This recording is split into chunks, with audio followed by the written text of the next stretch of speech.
All right, now defensive end. We're starting with the defense. It's gonna be Julius Peppers, which has been a linebacker out there in Green Bay. He played for the Chicago Bears for a bit, but really his home is the Carolina Panthers.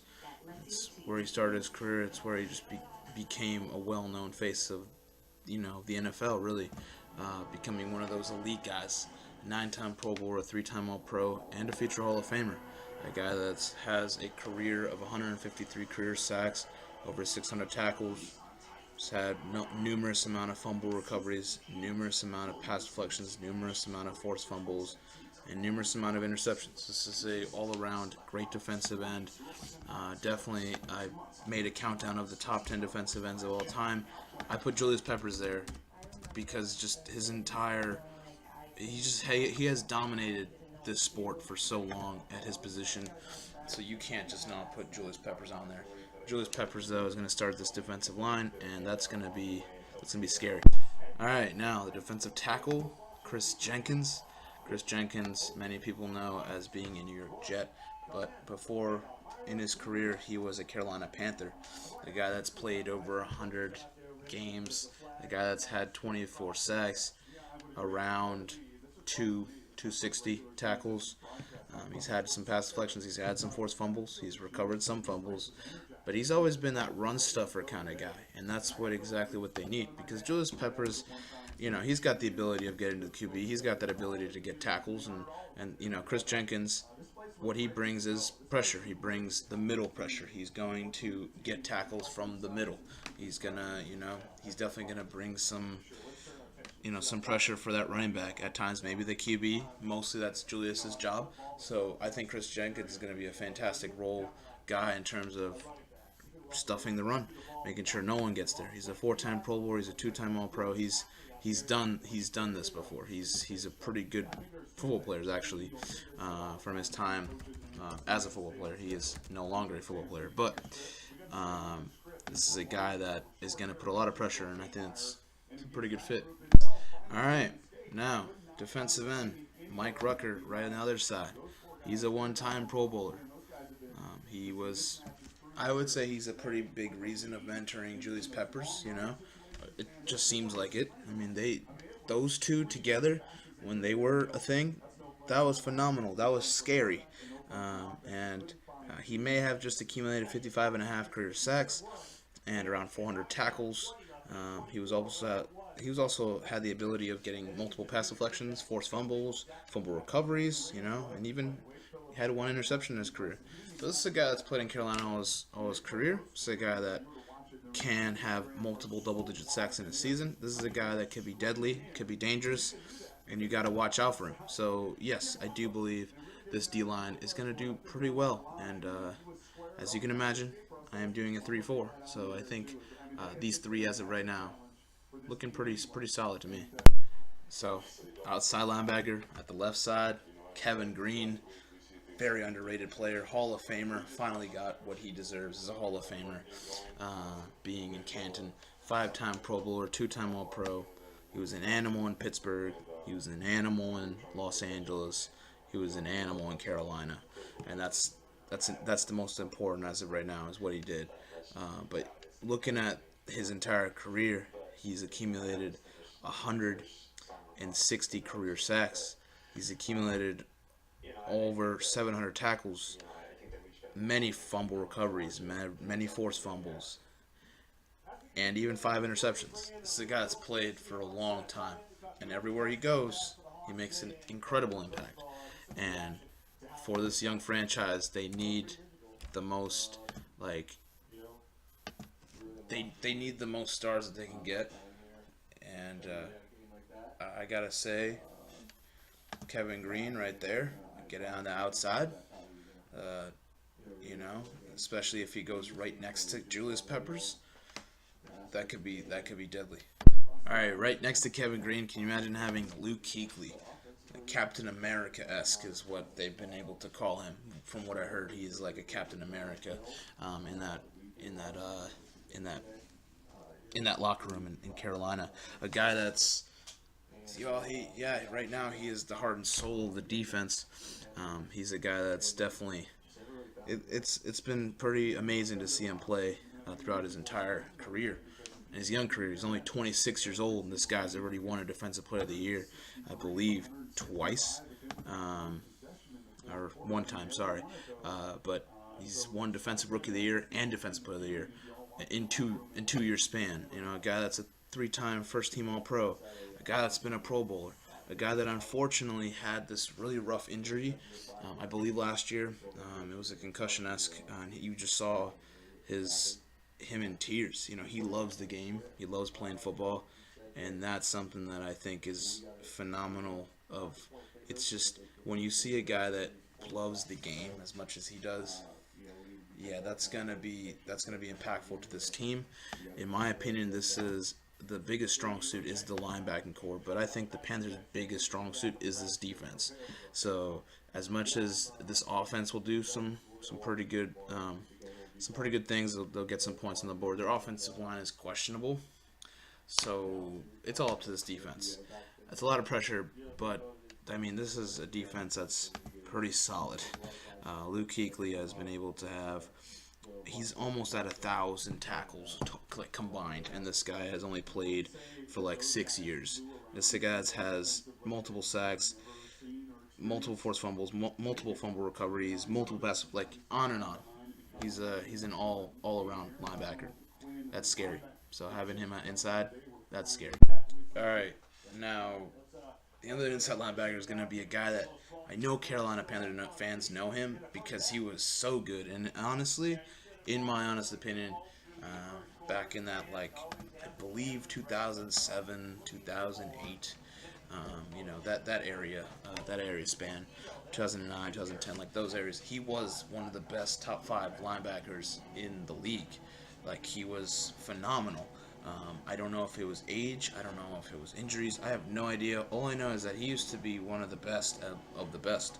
And that's why I think if we can get that John Beeson, that's gonna be pretty fire. I mean, having Kevin Green being able to right there with Julius Peppers, and then having 2 inside linebackers, one in Luke Kuechly, which I do believe is a future Hall of Famer, and John Beeson, which could have been a future Hall of Famer if it wasn't for what I'm going to guess is injuries and just, lack of, with age, injuries, not great. But I believe that he's phenomenal, like, overall, what he's done in Carolina. A guy that has over 600 combined tackles, a guy that has 4 sacks, a guy that has, 33 pass deflections, 10 interceptions. Like, he's been pretty effective. Definitely his best years were in Carolina. You bring that guy in there, you bring that John Beeson in there, they have a chance. Not we. They have a chance. I'm not a Panther fan, but I always get excited, so I always suggest it's we. Always my coaching aspect for some reason. It's almost like I want to be in that position, which I do. I would love to play with Luke Kuechly, John Beeson, and all these guys. That'd be amazing. All right, and then closing this out, it's, in my opinion, another future Hall of Famer, and Thomas Davis. He's the right outside linebacker, 2-time Pro Bowler and All-Pro, a guy that's been very consistent in his career. As of right now, he has about 950 plus combined tackles, 27 and a half sacks, about 46 pass deflections, 18 forced fumbles, 13 interceptions. A guy that's just played his heart and soul. Another guy that paired up with Kuechly is fantastic as of right now.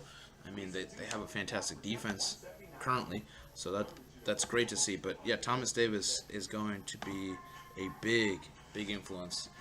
Again, this is a scary linebacking core. I really do believe in this linebacking core as being a strength and the key strength, and I think it's going to be fun if we ever had the ability to watch it. But these guys, these 4, yeah, they'll do a lot. All right, now secondary wise, corner Eric Davis. He's going to start that out. He's a 2-time Pro Bowler. He's an All-Pro. He's the Super Bowl champion. He won the Super Bowl with the San Francisco 49ers. And a guy that's legit, in my honest opinion, underrated, very underrated. A guy that's had some fantastic games during his career. A guy that I honestly see as, a pretty good secondary guy, a pretty good corner, in my honest opinion. A guy that has about 600 plus tackles. He's had 38 combined interceptions. He has, recorded-wise, 1 pass deflection, 14 forced fumbles, 12 fumble recoveries, 2 sacks. He's been able to, be that kind of X Factor guy. I think he is an X Factor. The ability that he has to do a little bit of everything is going to go a long way for him. And I think Carolina's going to appreciate it. I know I appreciate that type of player. And, yeah, like I said, another underappreciated guy in this National Football League history is Eric Davis. I really do believe that. I think he's pretty good. And if he had, if he could have, kind of clicked a little more, I guess, you could have seen maybe 50 career interceptions, But not saying he didn't work hard enough. He just had to go against some pretty tough receivers during his career, and that's why resilience, toughness, it goes with Eric Davis. All right, now we go to the next corner, and it's going to be Chris Gamble. Chris Gamble never was elected to a Pro Bowl, never was an All-Pro, but as of right now, if Josh Norman stayed a little longer, I would most likely I'd put Josh Norman in there, right? The thing is, he didn't stay long enough for me to put him out there, for him to make such an impact on the organization the way Chris Gamble got. Chris Gamble was a Carolina Panthers entire career, a guy that's played 100-plus games, a guy that has 27 career interceptions, 2 of them for touchdowns, 96 pass deflections, 4 forced fumbles, 4 fumbles, 6 fumble recoveries, 4 touchdowns, 1 sack, and about 500 tackles. It's not bad. Again, underrated and very, unknown corners. I think they're going to fight, and that's what I think. I think when people don't know about you, you want to prove it. And I think those guys have a lot to prove. I think they will definitely come out there and definitely prove it. And they're definitely going to bring some fight to this defense on the secondary level. All right, now, free safety is going to be Charles Godfrey. Charles Godfrey played in Atlanta for 2 years, played in Carolina most of his time, and actually was decently, I would say, like one of those guys, the young and up-and-coming safeties in the league at his time. A guy that was able to get about 300 tackles, 3 sacks. He was able to create some chaos in there with some fumble recoveries, some forced fumbles, getting some pass deflections, getting some picks. I think Charles Godfrey, again, I think he's a scrappy dude. I think he's gonna definitely play pretty well, and I definitely think that at that free safety position, I think he'll excel. All right, now strong safety is gonna be Mike Minter, a guy that did not get a Pro Bowl, did not get an All-Pro bid, nothing like that, but a guy that played over 100 games, a guy that's had multiple tackles, multiple sacks, multiple forced fumbles, multiple pass deflections, multiple interceptions. So overall, what can I say? This is one of those. It's one of those like early Seahawks, like Richard Sherman, Cam Chancellor, prior to them being super famous. It's almost like people don't really know much about them. I believe bringing them back in this era, like where they played, I think they would definitely want to prove something to themselves that they can do it. I think this is a low-key, pretty underrated secondary. Again, like I said, I think they have the ability to do it. Again, there's a lot of great offenses, so we'll have to see on that. But, at the same time, very young organization. Not too many that I can go by player-wise. So, yes, Mike Minter is the best option for the strong safety position as of right now. All right, now, kicker, John Casey, a guy that played many years, a one-time Pro Bowler, played in Seattle, played in Carolina, played in New Orleans, played in Carolina for 15 years. And you're looking at a guy that's made 461 field goals in his career and only had 1 Pro Bowl nod.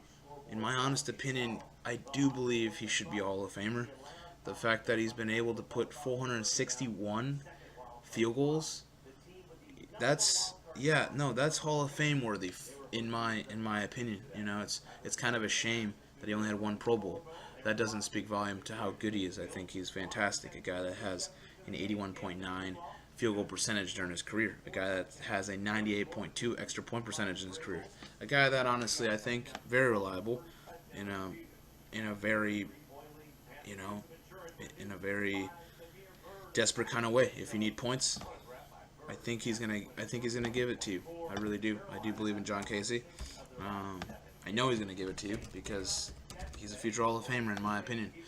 Ever since Morton Anderson got that bid, to be in Canton, I think it's gonna open the door for guys like these. So now, Panthers punter is gonna be Jason Baker, a guy that played all around actually. He's definitely been around. Carolina, the most punted overall, 34,000 plus punt yards. Was blocked 6 times in his, I believe, 12-year career. 42.7 average punt. I mean, yeah, he is. He's the best they got right now. So, yeah, I think they will ride him. All right, the return man is going to be Steve Smith. Steve Smith has not just only dominated at the receiving end, he's also dominated in the kick return end. He's a fast guy, undersized guy for many people who have looked at him, but a guy I believe is going to do wonders. I really do. I believe in this guy, what he's got to do on his assignments, everything. He's had punt return yards for touchdowns. He's had kick return yards for touchdowns. He is definitely the ultimate warrior. He's definitely, in my opinion, the best Carolina Panther of all time, as of right now. It's still very early, but as of right now in the organization, Steve Smith is very valuable. So not just at that receiving end. Yeah, he's going to be the returner. All right, now the coach is going to be Ron Rivera. Ron Rivera, he's had the most success. He's definitely brought this Carolina team to some pretty great status, I would say. Led them to a Super Bowl.